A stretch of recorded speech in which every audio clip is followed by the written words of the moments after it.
Isang mapagpalang araw sa inyong lahat, mga ka-TH. Bago natin formal na simulan ang ating usapan, gusto ko muna kayong tanungin, ilang beses na ba kayong nakatayo sa harap ng isang malaking bato na may kakaibang ukit?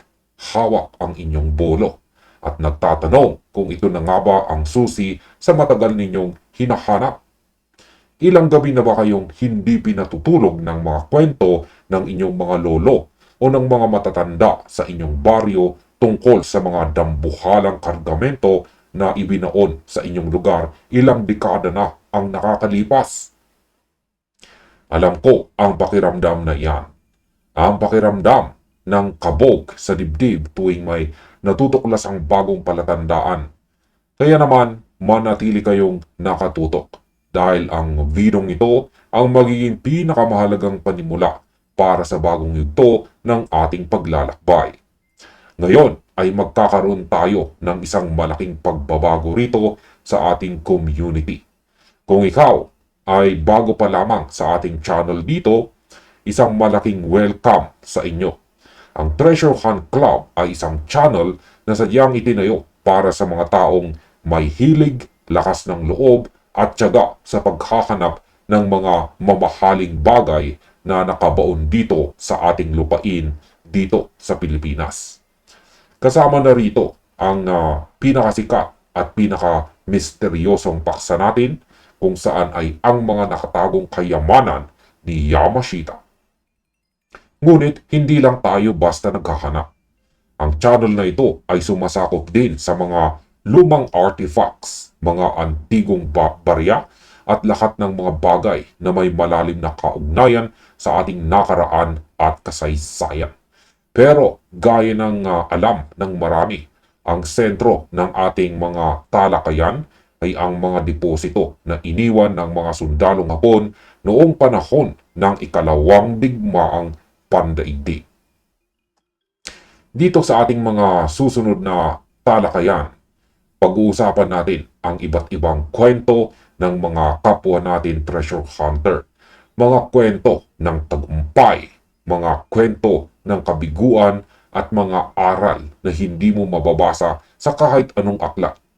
Kasabay nito, ibabahagi ko rin sa inyo ang aking mga personal na karanasan sa field. Ang mga totoong karanasan kung paano maghukay, paano makipagkapwa-tao sa mga may-ari ng lupa, at paano umiwas sa mga kapahamakan. At higit sa lahat, ang pinakapaborito ng marami. Yan ay magbabasa at magbibigay tayo ng sariling interpretasyon sa iba't ibang mga marka na nakaukit sa mga bato, puno at mga kuweba base sa aking sariling pagbasa at mga natutunan sa aktual na paghahanap. Para naman sa aking mga solid at matagal ng subscribers dito na nananatili at sumusuporta hanggang ngayon, lubos ang aking pasasalamat sa inyong lahat. Huwag kayong mag-alala dahil sa bagong direksyon na ito ng Treasure Hunt Club, mas pinalawak, mas pinatindi at mas marami akong dalang mga bagong kaalaman at karanasan na aking maibabahagi sa inyong lahat. Mas magiging direkta, mas praktikal at mas makatotohanan ang pagsusuri natin.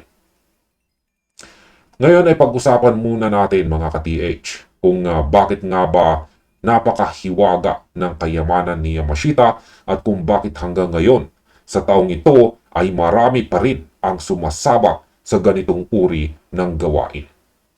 Ang Pilipinas ay naging sentro ng huling yugto ng digmaan ng mga sundalong Hapon. Sa kanilang pag-atras, marami silang mga itinagong deposito sa iba't ibang bahagi ng Luzon, Visayas at Mindanao. Ang mga depositong ito ay hindi lamang basta ibinaon sa lupa. Ang mga ito ay binalot ng talino, estratehiya at matinding engineering. Dito pumapasok ang kahalagahan ng pag-unawa sa mga marka. Marami sa ating mga kapwa treasure hunters ang nagkakamali dahil sa kawalan ng tamang gabay.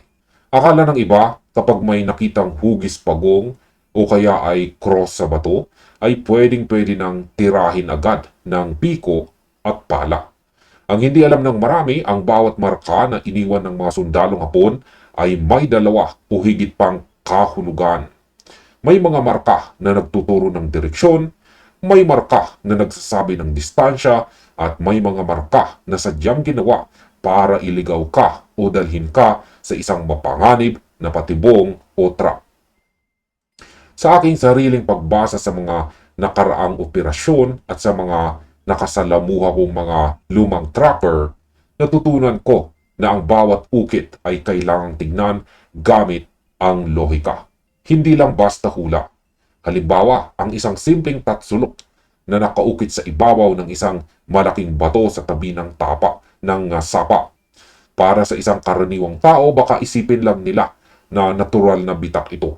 Ngunit para sa isang tunay na treasure hunter, ang tatsulok na iyan ay maaaring isang pointer o nagtuturo ng tamang anggulo kung saan matatagpuan ang susunod na palatandaan.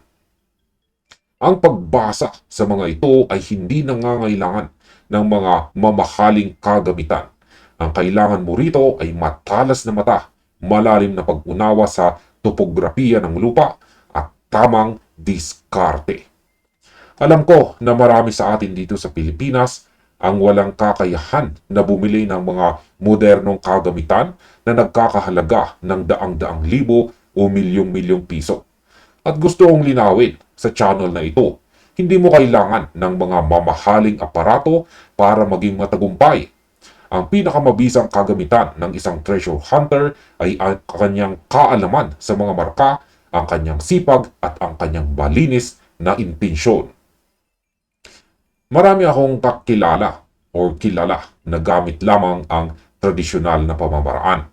Ang pag-aaral sa agos ng tubig, ang pag-obserba sa paglaki ng mga puno, at ang paggamit ng simpleng kompas at siko-siko ay nakatutuklas ng mga tamang daan patungo sa deposito. Ito ang uri ng practical na kaalaman na ituturo ko sa inyo rito sa aking mga susunod na video. Gusto ko rin pag-usapan natin ang mga kwento ng aking mga kapwa ka-TH. Sa mga nakarang buwan, marami ang nagpapadala sa akin ng mga larawan ng mga marka mula sa iba't ibang probinsya. May galing sa Sapa ng Isabela, may mga kuweba sa Samar, at may mga bundok sa Mindanao. Sa pamamagitan ng channel na ito, gagawa tayo ng mga serye kung saan susuriin natin ang mga larawang ito base sa aking sariling interpretasyon. Titingnan natin kung ito ba ay natural lamang nagawa ng kalikasan o kung ito ba ay sadyang iniwan ng mga sundalong Hapon bilang gabay sa kanilang mga itinagong kayamanan ni Yamashita. Ngunit, tandaan natin mga ka-TH, ang paghahanap ng deposito ay hindi laro. Ito ay isang seryosong bagay na nangangailangan ng matinding pag-iingat. Bukod sa mga pisikal na trap tulad ng mga gumuho na tunnel, bomba o lason, mayroon ding mga usapin ng legalidad at kaligtasan ng inyong sariling buhay. Kaya naman sa bagong yugto ng Treasure Hunt Club, hindi ko lang kayo bibigyan ng pag-asa. Bibigyan ko rin kayo ng mga babala at tamang proteksyon.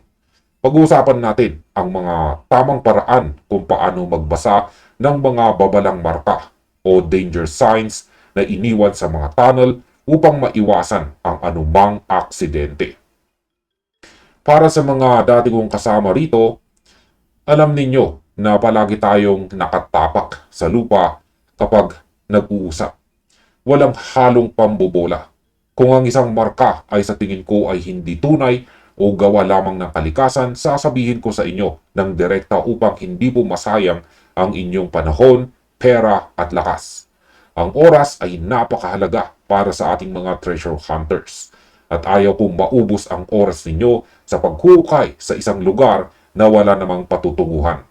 Ang aking mga ibabahaging karanasan ay magsisilbing gabay ninyo upang mas mapabilis at mas maging tumpak ang inyong mga ginagawang paghahanap sa inyong mga sariling site. Yan bilang pagtatapos sa panibagong panimula ng ating channel dito, nais kong mag-iwan ng isang hamon sa inyo. Aking mga ka-TH, ang paghahanap sa mga kayamanan ni Yamashita ay hindi lamang tungkol sa material na bagay na maaari nating makuha. Ito ay tungkol sa pagtuklas sa mga nakatagong katotohanan ng ating kasaysayan, ang pagsubok sa ating katatagan at ang pagpapatibay ng samahan ng bawat isa sa atin dito sa Treasure Hunt Club. Kaya naman kung hindi ka nakakapag-subscribe, ito na ang tamang panahon para pindutin ang subscribe button at ang bell notification. Ibahagi ninyo ang video ito sa inyong mga kasamahan sa grupo o sa mga kakilala ninyong may interest din sa paghahanap ng deposito. Marami tayong mga paparating na video na tiyak na magbubukas ng inyong mga mata sa totoong mundo ng treasure hunting dito sa Pilipinas. Kaya ihanda ninyo ang inyong mga panulat, ang inyong mga notebook at higit sa lahat ang inyong bukas na kaisipan.